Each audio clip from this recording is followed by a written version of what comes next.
If you know me at all, you know that I like hot food. I love spicy flavor. I've been growing my own peppers for years. It started with jalapenos and then I started growing cayennes, and I kept working my way up the scale until I was growing Carolina Reapers, the hottest pepper known to mankind. But it's not just spice that I like all kinds of bold flavors.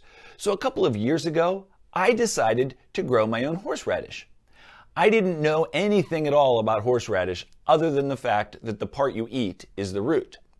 I didn't have much space, but that didn't matter because I was only going to put in a couple plants. Before I learned anything about horseradish, I had already purchased 2 plants and planted them in my backyard. It wasn't until after they were growing, fairly well I might add, that I discovered that not only is horseradish a perennial, but it also spreads very aggressively.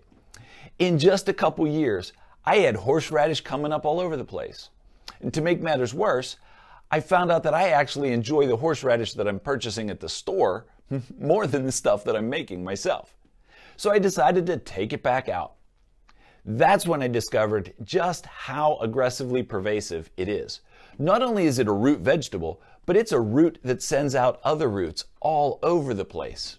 The funny thing is, you don't even really notice it much above ground, but it is literally all over the place underground, unseen, but growing.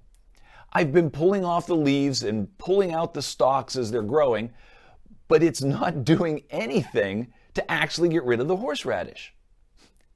There's a verse in the Bible that gets misquoted all the time. Perhaps you've heard people say, the love of money is the root of all evil.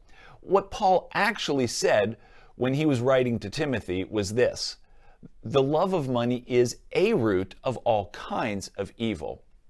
That verse paints a very vivid picture of how evil or sin can grow and grow out of control if not dealt with promptly.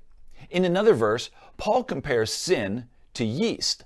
A little bit impacts the entire batch of dough. You may not notice it right away, but its effects are dramatic. Don't allow sin to take root in your life. Don't think that a little bit won't matter. It doesn't take much to make a big difference. It doesn't stay little for long.